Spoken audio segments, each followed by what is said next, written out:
Isso é sensacionalismo. Não, eu não preciso disso.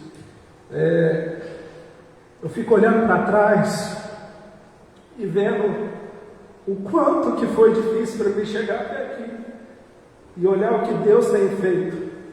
E eu fico olhando, Pai, será que eu mereço isso? Será que eu sou merecedor? Não, mas a graça dele e a cruz nos alcançou. Glória a Deus. Mais um aplauso a ele.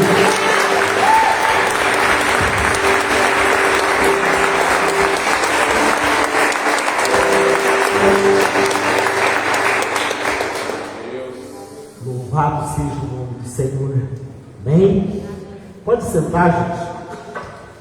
É maravilhoso ter esse reconhecimento, né?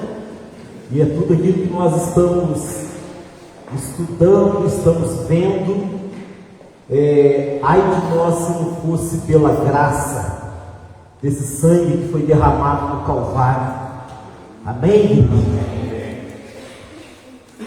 Louvamos a Deus então, também que Fabi pela sua volta às atividades, nos filmando aqui. Deus abençoe, viu? Glória a Deus.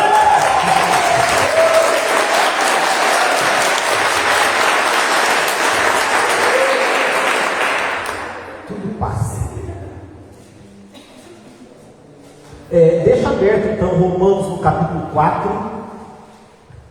Nós já vamos para a nossa 15ª lição.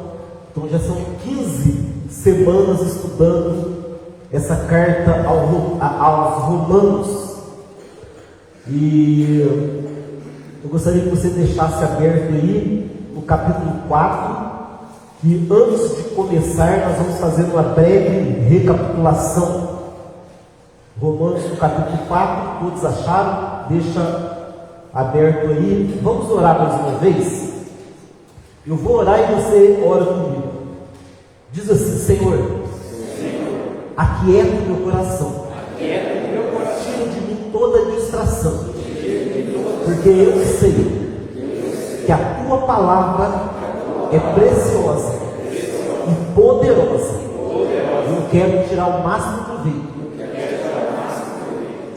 dela aqui nesta noite. Então tira de mim toda distração, em nome de Jesus. Amém. Então é importante que na quarta-feira, né, só para aliviar a barra das crianças ali, né, na quarta-feira nós não temos escolinha e as crianças não têm muito interesse, né, no que eu vou falar aqui. Eles têm mais interesse em brincar, mas os adultos têm que ter interesse, amém? Então não se preocupem com as crianças, viu? Não deixa, né? As crianças, não se preocupem, as crianças estão na tela, né? Elas não têm, nós é que temos que estar atentos aqui, amém? Então vamos voltar um pouquinho aqui naquilo que nós já falamos, né? Paulo, ele está escrevendo essa carta à igreja de Roma, porque Paulo ele tem a intenção, Paulo está pregando o Evangelho de Jesus Cristo após ele ter um encontro com Cristo na estrada de Damasco. Ele passa a ser um pregador do Evangelho, ele está pregando mais ao sul, no mar Mediterrâneo, ali na Europa.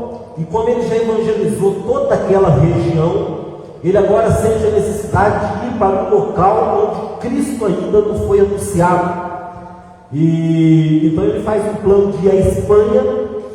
E ele, para ir até a Espanha, ele quer passar antes pela igreja de Roma, para receber o apoio da igreja de Roma, mas ele também está aproveitando para compartilhar com a igreja de Roma do evangelho que ele prega. Porque Paulo, ele tinha a consciência de que todos estavam perdidos sem a graça de Deus. Paulo, ele tinha consciência de que se esse evangelho não alcançasse cada pessoa, essa pessoa estaria perdida e condenada para todo sempre. E Paulo, ele tem uma pregação, uma visão diferente, até mesmo dos outros discípulos de Jesus, porque até então o Evangelho, a salvação, ela está sendo anunciada para os judeus. Não havia ainda se tocado na possibilidade de que o Evangelho pudesse alcançar os gentios. E Paulo, ele então começa a anunciar que todos estão perdidos, judeus estão perdidos porque receberam a revelação, os ímpios, os gentios, né? Eles também estão perdidos porque Deus também se revelou a eles. Lembra que nós falamos aqui que o homem, no dia do juízo que vai chegar, o homem é indesculpável, porque Deus se revelou, ainda que o homem não conheça o Evangelho, ainda que ele não receba a palavra escrita, Deus se revelou a ele primeiro na sua consciência, e Deus se revelou ainda mais através da criação.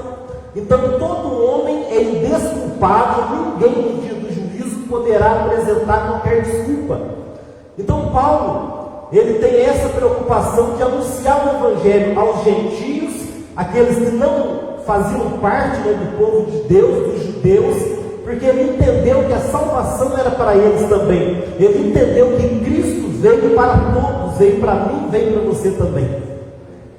Então Paulo, ele começa a anunciar o Evangelho dessa forma, e como nós vimos no capítulo 1 até o 3, ele se dedica, né, nesses capítulos a ensinar a eles, né, e mostrar para eles dentro das Escrituras que todo homem pecou, que todos estão separados da graça de Deus, que todos estão perdidos, e justamente se Deus condenar todos, Deus está sendo justo de condenar porque todos pecaram. Então ele dedica esses primeiros 3 capítulos, até metade do capítulo 3, a trazer essa verdade, trazer essa revelação de que se algo não acontecer, se alguma coisa extraordinária não acontecer, todo homem está condenado, e condenado justamente porque todos pecaram. O homem é injusto. A palavra de Deus, quando Paulo disse, né, não há um justo sequer. E agora, nessa segunda parte que nós estamos, a partir da metade do capítulo 3, Paulo está se dedicando a ensinar e a explicar como então que Deus pode justificar o homem. Se todos pecaram, se todos foram injustos, se a condenação de Deus é justa para todo homem, mas Paulo está pregando uma justificação. Como pode então Deus sendo justo, Deus abominando o pecado, como Deus pode justificar o homem então? Então nós aprendemos que através de Jesus Cristo, Deus pegou a justiça de uma outra pessoa e aplicou essa justiça a todo aquele que crê em Jesus Cristo. Amém? Por que existe a possibilidade de nós sermos salvos? Por que existe a possibilidade da gente arrepender dos nossos pecados, mudar de vida, passar a viver para Cristo e ser justificado? Porque Cristo morreu na cruz do Calvário. Nós aprendemos que não foi pelo cumprimento da lei, não foi pelas obras, não foi porque nós obedecemos, porque o homem não pode obedecer, tanto que nós vimos que a razão da lei existir é para que a lei desse ao homem o pleno conhecimento do pecado. A lei é o objeto de condenação contra nós, porque está escrito que a gente não podia fazer e a gente fez. Está escrito que a gente teria que fazer algumas coisas e a gente não fez. Então a lei serve para a nossa condenação. Então, através de Jesus Cristo, sem lei, fora do cumprimento da lei, Deus, Ele, no plano eterno dele, arquitetou, né, uma forma de que, para que o homem pudesse ser justificado. Porque ninguém pode escapar do juízo de Deus se não for encontrado justo. Pergunta para o irmão que está do seu lado: você é justo?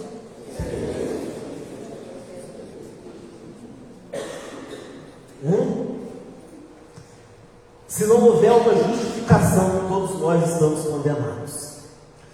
E nós vimos na semana passada, né, Paulo enfatizando isso, terminando ali no capítulo 3, né? E eu até disse que nós precisamos fugir da lei. A única maneira da gente fugir da lei é ir até Cristo. E quando nós vamos até Cristo, então Cristo nos manda a obedecer aquilo que está escrito. Amém? Então, não há espaço para aquele tipo de pensamento que circula muito em muitos meios evangélicos, como foi difundido na época, né, dos libertinos, que acreditavam que porque estão salvos poderiam praticar todas as coisas. Não, nós não podemos cumprir a lei. Então nós tivemos que ir até Cristo para ser justificado. Mas aí quando nós fomos até Cristo, por gratidão a Ele, por receber tão grande graça, a nossa pergunta a Cristo, todo verdadeiro convertido, todo aquele que recebeu verdadeiramente a graça, que teve um arrependimento sincero, quando ele vai a Cristo para a justificação, a pergunta dele a Cristo é: o que eu posso fazer para te agradar? Por gratidão.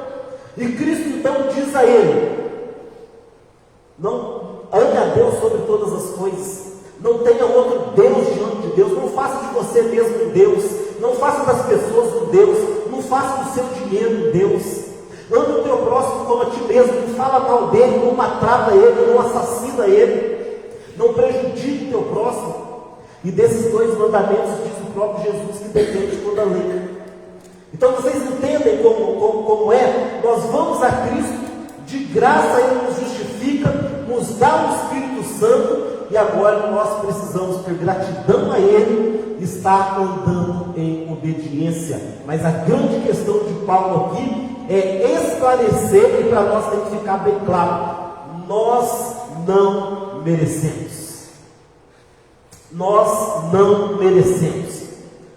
Por que é tão importante? Porque Paulo está dedicando tanto em falar sobre esse assunto.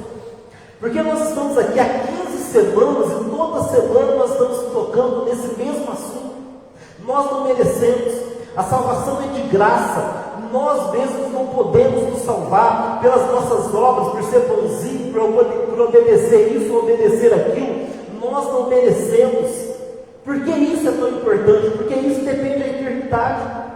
O que vai levar a gente a glorificar a Deus por toda a eternidade e sem cansar é o fato de ter um encontro com a santidade de Deus lá no céu e olhar para esse Deus e aí nós vamos ver o quanto nós somos ruins e olhar para a santidade, para a bondade, para a majestade desse Deus face a face, cara a cara, e nós vamos dizer: como pude, como eu posso estar aqui, como eu posso estar nesse lugar maravilhoso, como eu posso estar na presença deste Deus? Não, eu não poderia.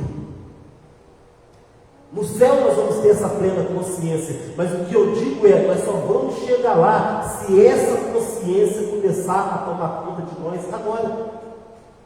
Porque disso vai vir a gratidão, igreja. Por que as pessoas hoje há um desânimo com as coisas de Deus? Por não ter essa consciência. Por que há um relaxo com a obra de Deus? Por não ter essa consciência. Por que há uma falta de gratidão a Deus nesse tempo de hoje? As pessoas não querem, as pessoas... Por quê? Por falta de ter essa consciência e esse conhecimento.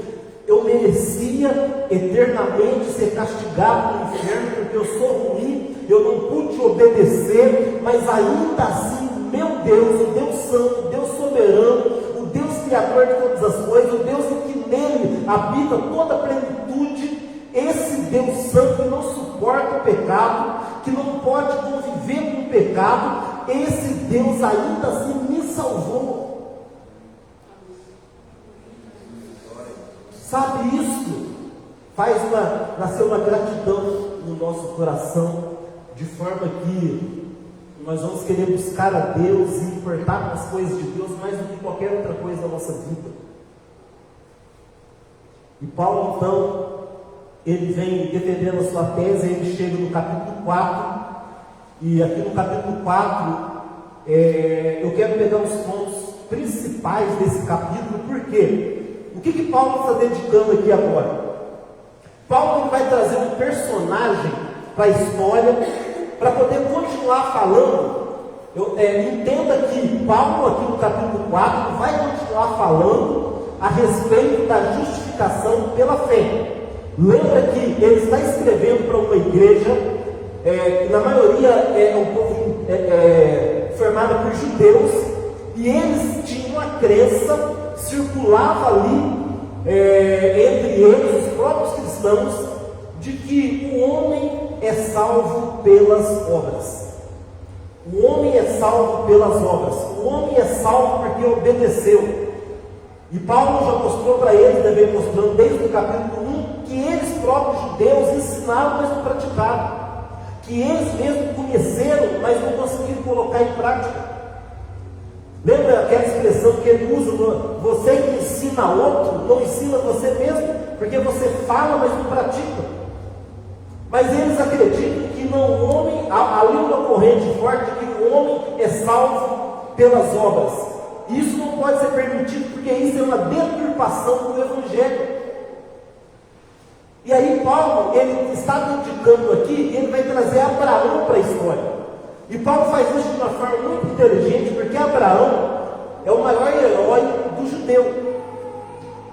Abraão é o pai do judeu. Abraão, eles consideram Abraão como seu pai.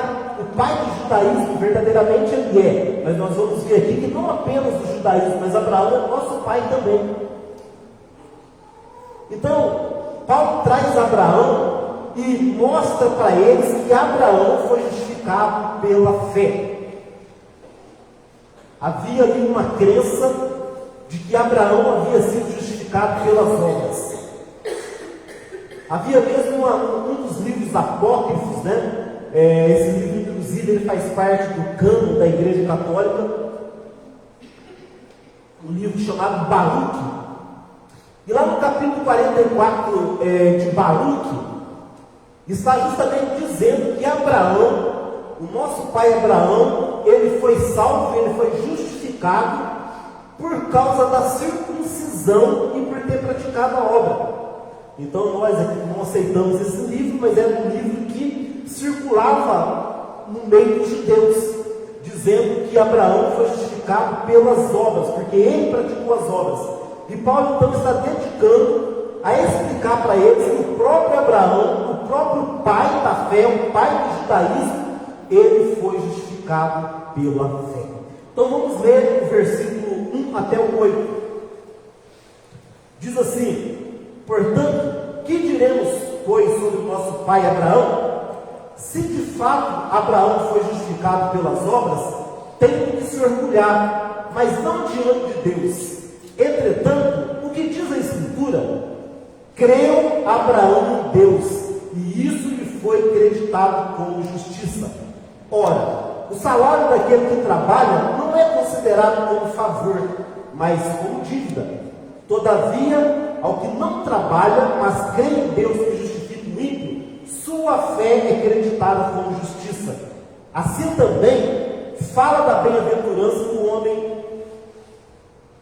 Fala também Davi da bem-aventurança do homem a quem Deus não leva em conta o pecado. Como felizes são, ou bem-aventurados são, os homens que têm as suas transgressões perdoadas e cujos pecados são cobertos. Bem-aventurado a quem o Senhor jamais cobrará o preço do pecado. Então aqui, eu quero que você se concentre em três coisas principais. Primeiro, não há em que se gloriar.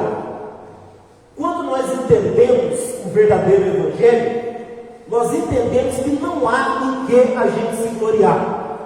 Aqui, Paulo fala, se Abraão foi justificado pelas obras, ele tem então que se gloriar, mas não diante de Deus.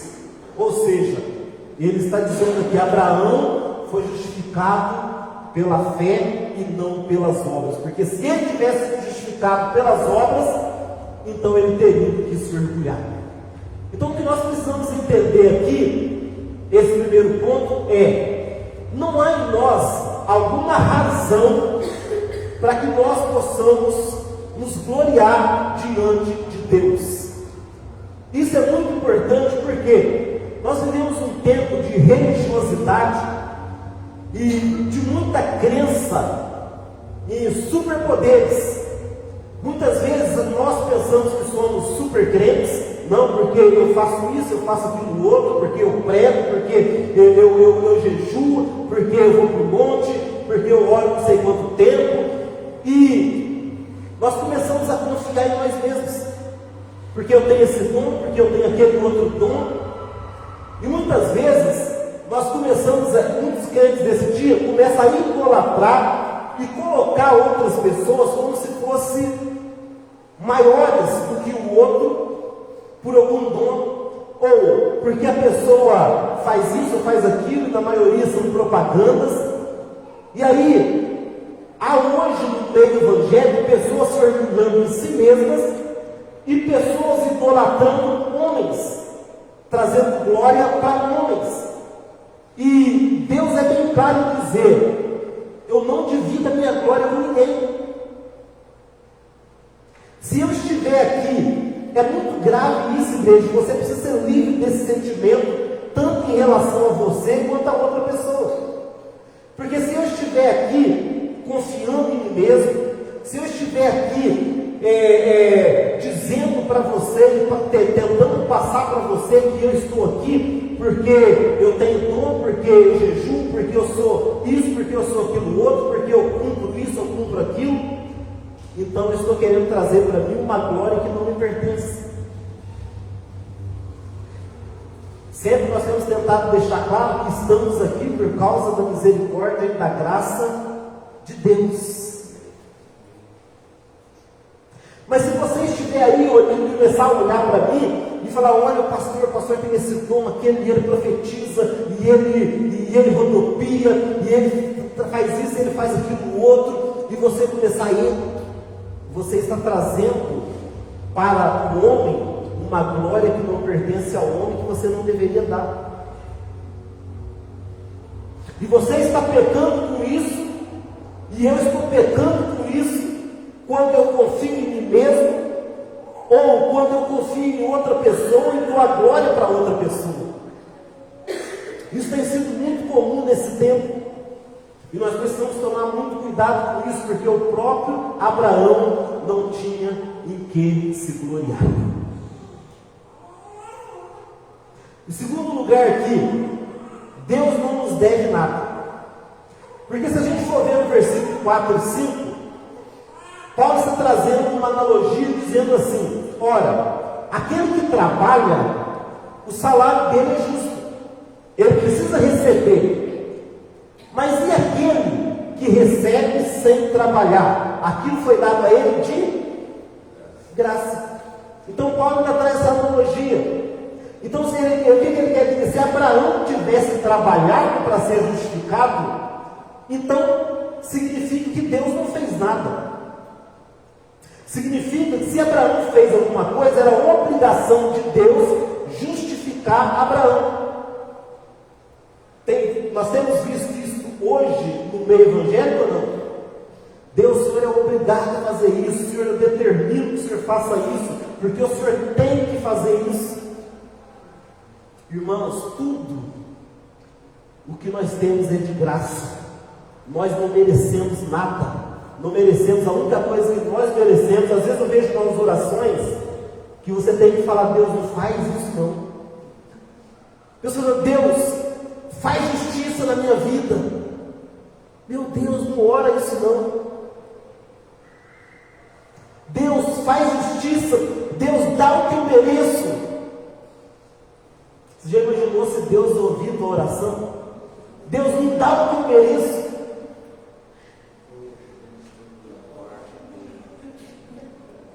Vamos ser lançados no lago de fogo.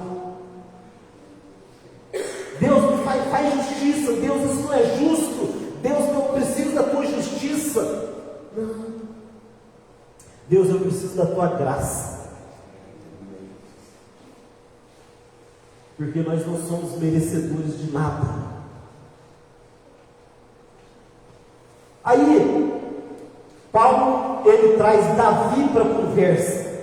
Olha o versículo 6, ele vai dizer assim, no versículo 6. Assim também Davi, aí ele vai citar o Salmo 32, no versículo 1, né? No versículo 8. Bem-aventurado o homem que tem o seu pecado perdoado cujos seus pecados são cancelados. Outra tradução, a tradução que eu gosto, diz: bem-aventurado o homem cujo pecado a quem Deus não imputa o pecado. Sabe o que Paulo está fazendo aqui? Ele está trazendo Davi para a conversa. Como que Davi foi justificado? Como que Davi poderia dizer: bem-aventurado o homem a quem Deus não imputa o pecado?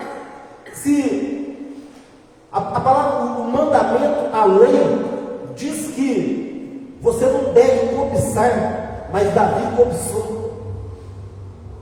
Se a lei diz, o mandamento diz que você não deve adulterar, mas Davi adulterou.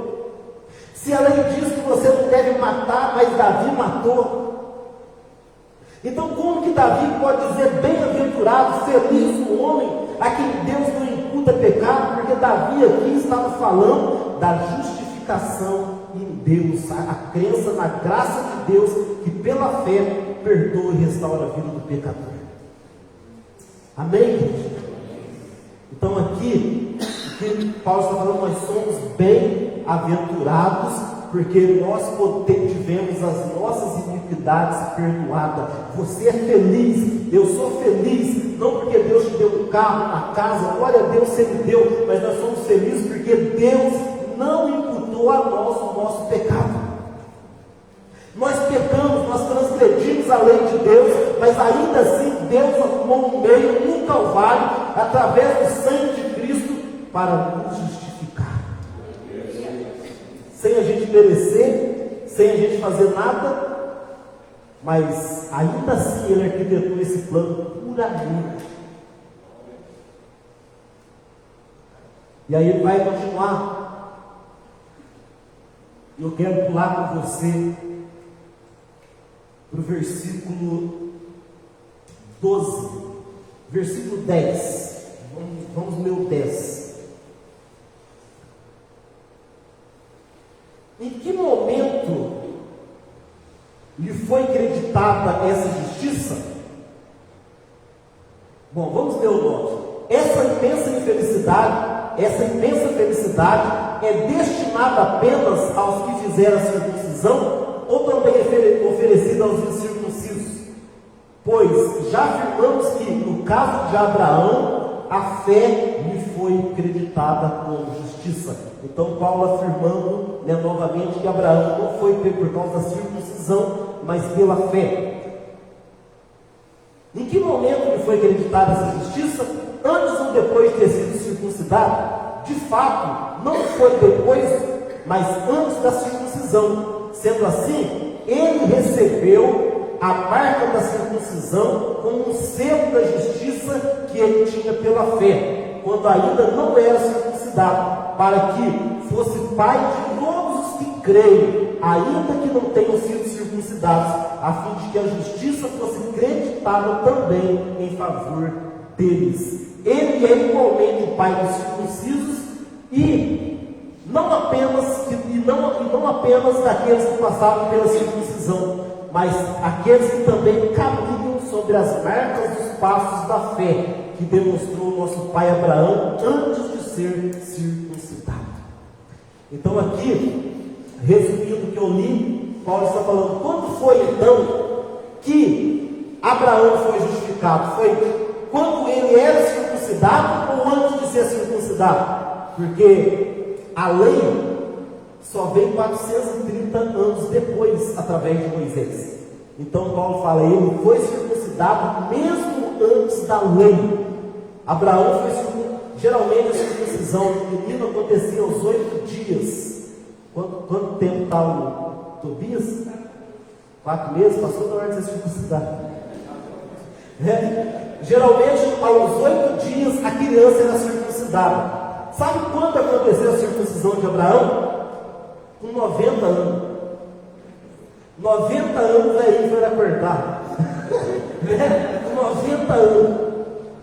Então, Paulo está falando: como vocês podem dizer que ele foi justificado e foi circuncidado por obediência à lei, se a lei só vem 430 anos depois?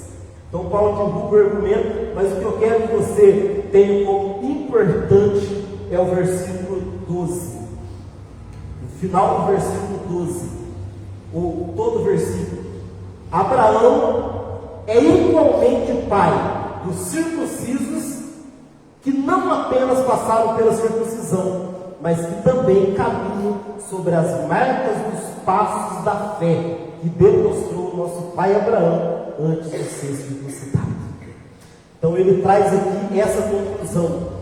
Ele é pai sim dos judeus, daqueles que foram circuncidados, mas ele igualmente é pai daqueles que caminham sobre os passos da marca da fé, a fé que Abraão teve. Ele é o meu pai, o pai do Paulo, do Tiozinho, da Ana Beatriz, ele é o teu pai, ele é o teu pai. Abraão é o pai de todo aquele que crê em Jesus Cristo. Vamos agora ao versículo 13. Versículo 13.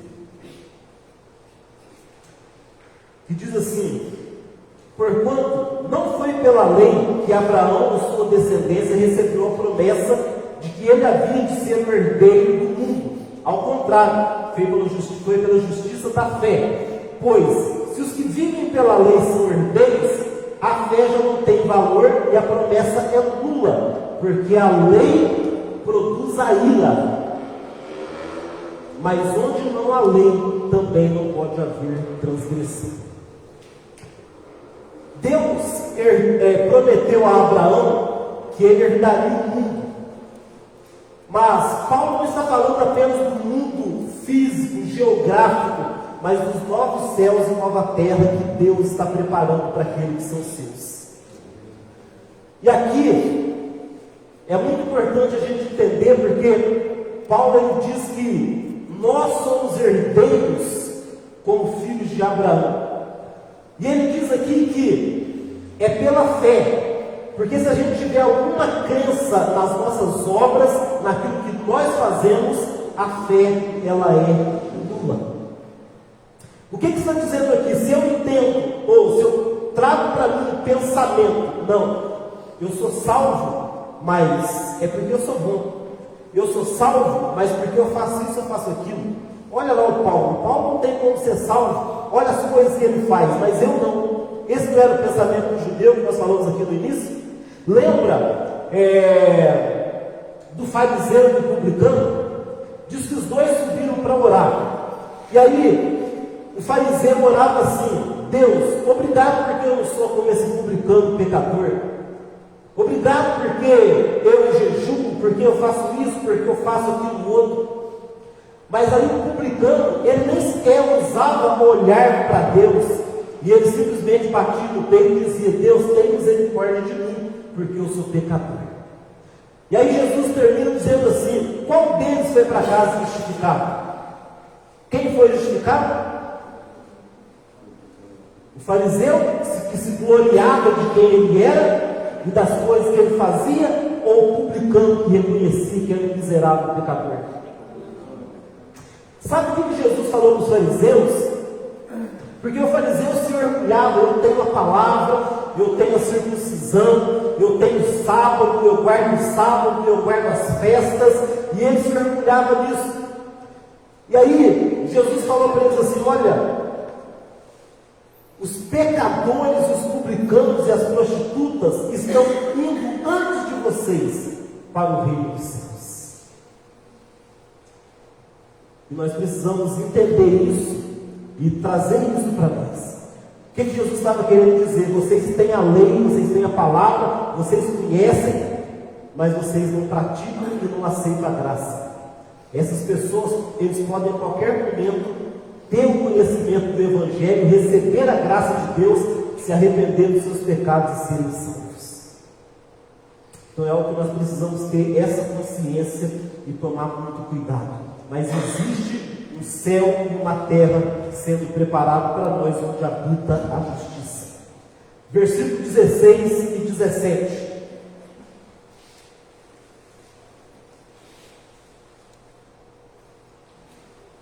Por esse motivo, a promessa procede da fé, para que seja de acordo com a graça, a fim de que a promessa seja garantida a toda a descendência de Abraão, não somente o que é da lei, mas igualmente o que é da fé. A fé que Abraão teve, portanto, ele é o pai de todos nós. Como está escrito: eu o constituí pai de muitas nações. Ele é o nosso pai aos olhos de Deus, em quem Abraão depositou a sua fé. O Deus que dá vida aos mortos e convoca à existência as coisas que não existem. Amém? Então, Paulo termina dizendo quem é esse Deus que Abraão ele crê. Olha, é pela fé que nós vamos herdar novos céus e nova terra. É pela fé que essa salvação e essa justiça chegou até nós. E desde que nós demonstramos a mesma fé que Abraão tinha. E como é a fé de Abraão? A fé no Deus, que mesmo que alguém esteja morto, ele faz reviver. Ele está apontando já para Cristo. É interessante que até o Velho Testamento fala de algumas pessoas que foram ressuscitadas. Mas até Abraão, ou antes de Abraão, não havia nenhuma ressurreição. Não tinha tido nenhuma ressurreição. Ninguém havia ressuscitado até Abraão. Mas a Bíblia diz que ainda assim, ele cria no Deus que traz a existência aqueles que estavam mortos. O que Paulo está falando aqui, né, e trazendo a respeito da fé de Abraão, é a fé naquilo que é impossível. Porque é impossível que um morto possa reviver. E nunca um morto havia revivido até Abraão.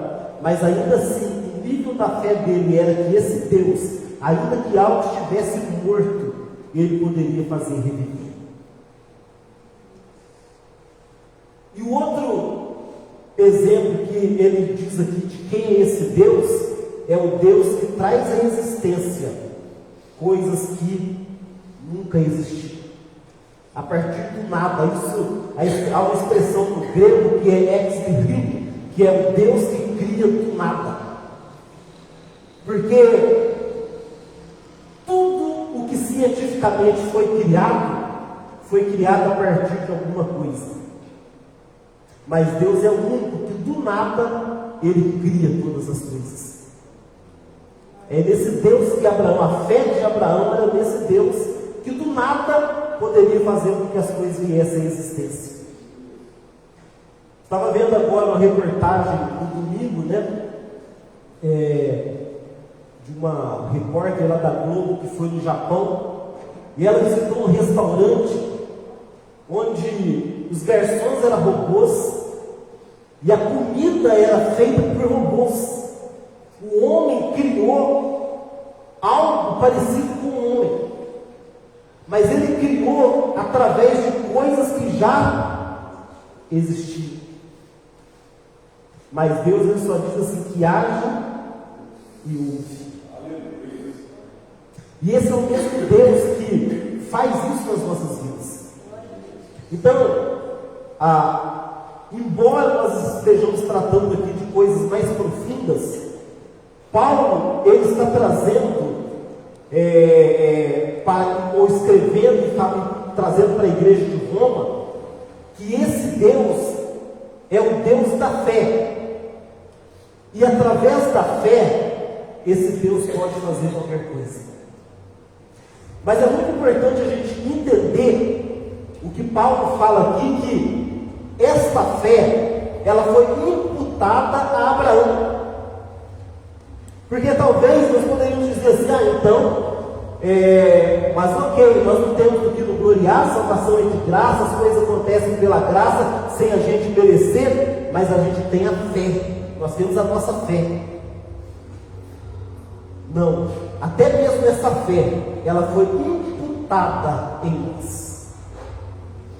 Até mesmo essa fé, ela não vem de nós mesmos, mas Deus, Ele coloca essa fé dentro de nós.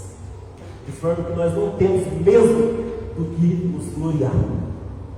Mas, a minha palavra, para trazer algumas aplicações aqui, a gente encerrar, eu quero terminar falando três coisas. Primeiro, que você se lembre que aqui não é o nosso lugar definitivo. A promessa da qual está falando aqui é para a eternidade. Deus, Ele está fazendo novos céus e preparando novos céus e nova terra, onde Ele vai habitar e nós vamos habitar com Ele e veremos a Ele face a face. O céu não é só um lugar de paz e de alegria. O céu é céu por causa da presença abundante de Deus no céu. A presença de um Deus que elimina a necessidade de luz no céu, porque a própria luz de Deus ilumina a cidade. E hoje, muitas pessoas que estão frequentando a igreja e o ministério da igreja, pessoas não estão se atentando de que o nosso lugar não é aqui. Estão vivendo como se tudo acabasse aqui. Você olha para a vida das pessoas, a maneira que as pessoas vivem, as expectativas das pessoas, é como se tudo terminasse aqui. Que a nossa vida fosse aqui. As pessoas vão moldando a sua vida, independente dos propósitos de Deus, como se isso aqui fosse tudo. E vocês já sabem um dos meus versículos prediletos na Bíblia, 1 Coríntios 2,9, diz o quê? Nem olhos viram, e nem ouvidos ouviram, e nem chegou ao conhecimento humano aquilo que Deus tem para aqueles que amam. Mas a vida aqui, ela não é cheia de altos e baixos, cheia de luta, cheia de sofrimento, cheio de perrengues. Um dia você está mal, outro dia você está pior. Não é verdade, né? Nós temos a alegria de Cristo em nós que nos faz, que nos conduz em vitória, ainda que tudo esteja ruim. Mas a vida aqui é assim, é luta. Acaba uma, vem outra. Você dobra o joelho com o filho até 10 anos para converter, falta um outro. É assim. É uma luta hoje, você vence, surge outra manhã. Não vejo a hora, meu Deus, eu vejo jovens, é a minha maior luta, é ser solteiro, preciso casar. Aí quando casa, vê que só começou as lutas. Aí vai ver que é luta. Brincadeira, é maravilhoso o casamento, viu, Jéssica? Nada, eu não conheço nada melhor debaixo do sol do que o casamento. E foi Salomão que falou.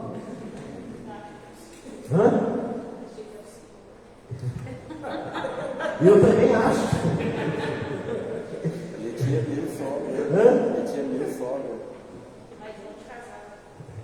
Além disso, mas aí não vamos falar disso não, senão.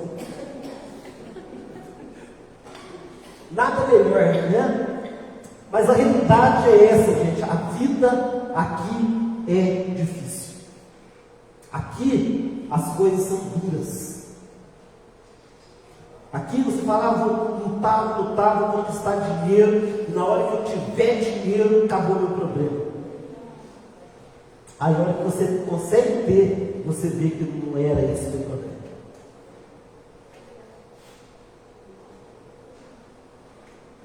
No céu, naquilo que Deus está preparando para nós, é onde nós vamos encontrar a verdadeira plenitude. É só lá.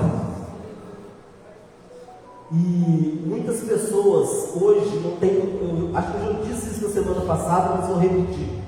Que sentido faz uma pessoa vir para uma igreja, frequentar uma igreja, se a maior expectativa dela não é o céu?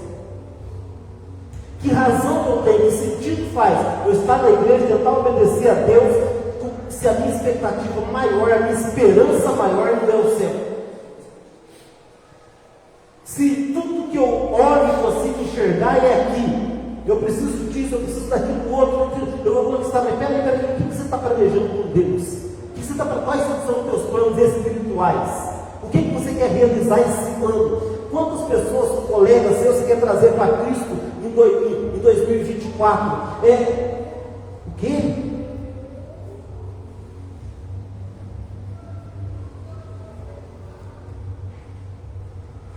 O que você quer realizar para Deus? As pessoas não têm esses planos. Eu quero que esse ano Deus faça isso, faça aquilo outro. Peraí, mas o que Deus pode contar com você? Quais são os seus planos diante de Deus? Não é só aqui, gente. Aqui é muito pouco.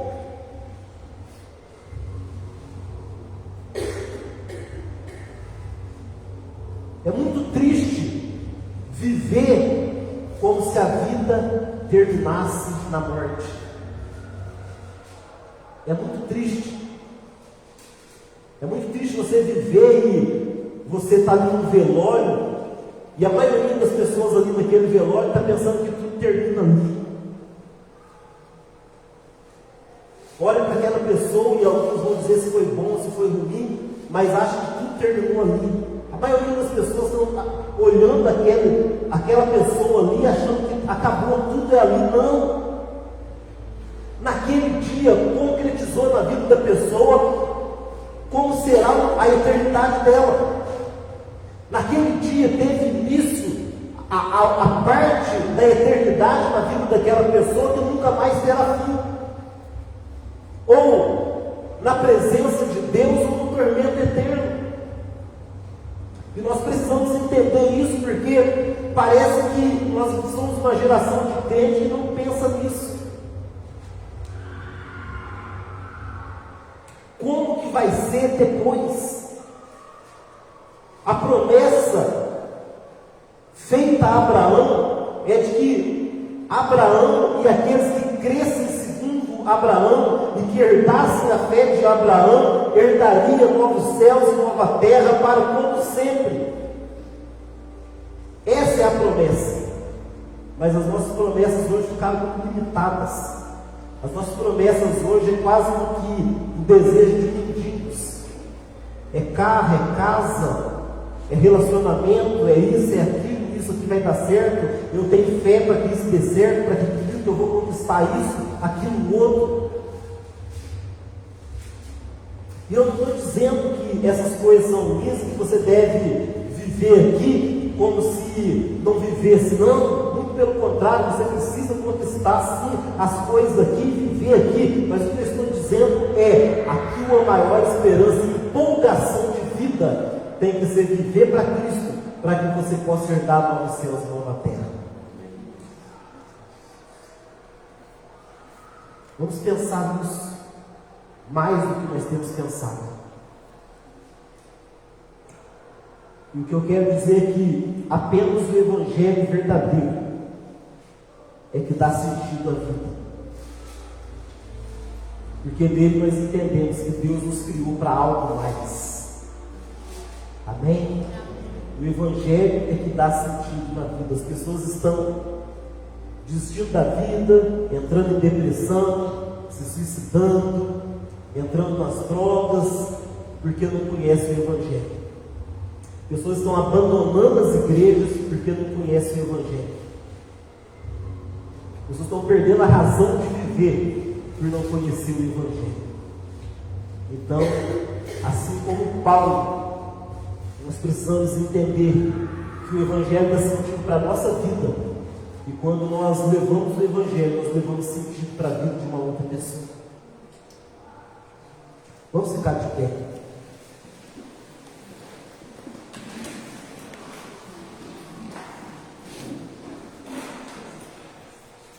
Gostaria que você fechasse seus olhos agora.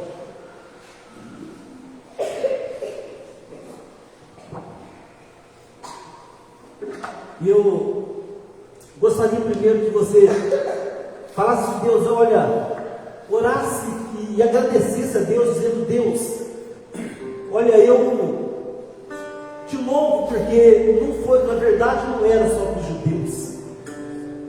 Na verdade, a salvação, a justificação não era só para aqueles que praticaram circuncisão. Deus, eu te louvo porque eu também sou filho de Abraão. Eu te louvo porque essa promessa, Deus, ela me alcançou. Porque a mesma fé que o Senhor imputou a Abraão, o Senhor imputou a mim, e é por isso que eu estou aqui. Ah, Deus, eu quero te louvar porque eu posso ter esperança. Eu quero te louvar, Deus, porque eu sei que embora aqui eu tenho passado por lutas, por dificuldades, por altos e baixos, eu sei que o melhor está por vir. Eu sei que o melhor está preparado para mim. Deus, eu quero te louvar porque há um sentido maior na minha vida, há um sentido maior na minha existência, que me empolga e que me leva a continuar vivendo, que é esse Evangelho da graça, Deus. Esse Evangelho que mesmo sem eu merecer, por causa do Calvário, o sangue derramado ali, o Senhor pegou a justiça de Jesus Cristo e imputou a mim, pecador, injusto, e eu passei a ser justo. Ah, Deus, obrigado por isso. Se não fosse essa graça maravilhosa, eu iria para o tormento eterno. Se não fosse essa graça maravilhosa, a minha vida na terra estaria sendo pior. Eu estaria sem direção, eu estaria sem esperança, eu estaria sem sentido para viver, Deus. Mas não, ainda que eu tenha lutas, ainda que eu tenha dores, ainda que eu tenha dificuldade, eu vou em frente com a minha cabeça erguida, porque eu sei em quem eu tenho crido. O Deus que chama a existência as coisas que não existem. O Deus que do nada faz com que as coisas aconteçam. O Deus que, ainda que algo esteja morto, Ele é capaz de fazer reviver. Eu te agradeço porque essa revelação chegou até mim, Deus. Deus, eu quero te agradecer porque a salvação não é pelas obras. Porque nós falhamos, Deus. O Senhor disse que nós deveríamos amar o Senhor sobre todas as coisas, nós não fizemos isso. O Senhor disse que nós deveríamos amar o nosso próximo assim como nós amamos a nós mesmos, mas nós falhamos em fazer isso. O Senhor nos mandou não cobiçar aquilo que é do outro, e ainda assim nós cobiçamos.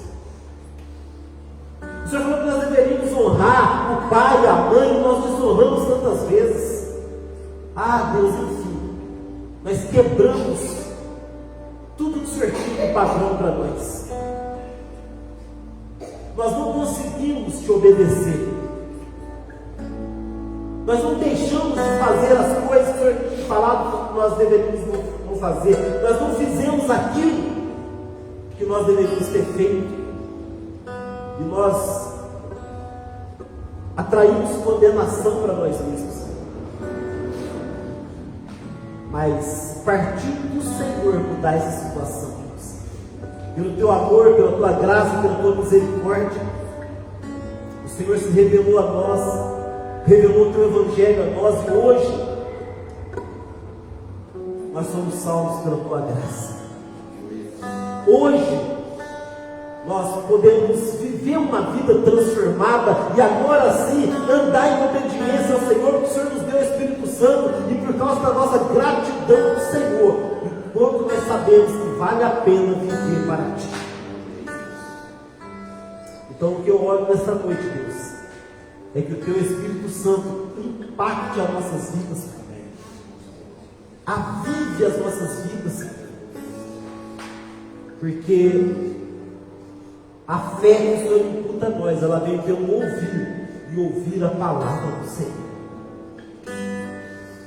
Então gera fé nos nossos corações, genuína conversões em nossos corações, Pai, que nós verdadeiramente tenhamos imputado em nós a mesma fé que estava em Abraão, para que sejamos herdeiros da mesma promessa.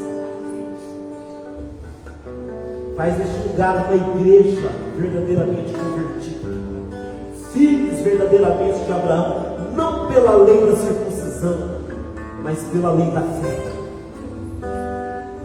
Eu oro por isso nesta noite, Pai, que Senhor nos dê a graça de poder crer e viver para o Senhor. Porque eu sei que o que nos aguarda é novos céus e nova terra, onde habita o Senhor, onde habita a tua justiça, e onde ali sim nós poderemos viver para sempre na tua presença. De novo, Pai, agradeço o teu nome por isso.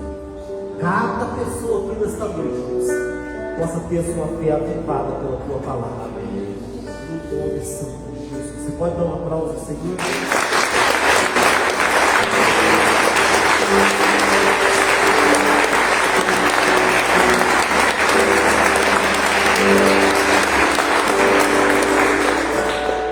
Glória a Deus. Se Deus não mudar nada, no domingo, nós vamos encerrar o capítulo 4. Senão, a gente encerra na quarta que vem. Amém? Grande irmão com a paz, Senhor, em nome de Jesus.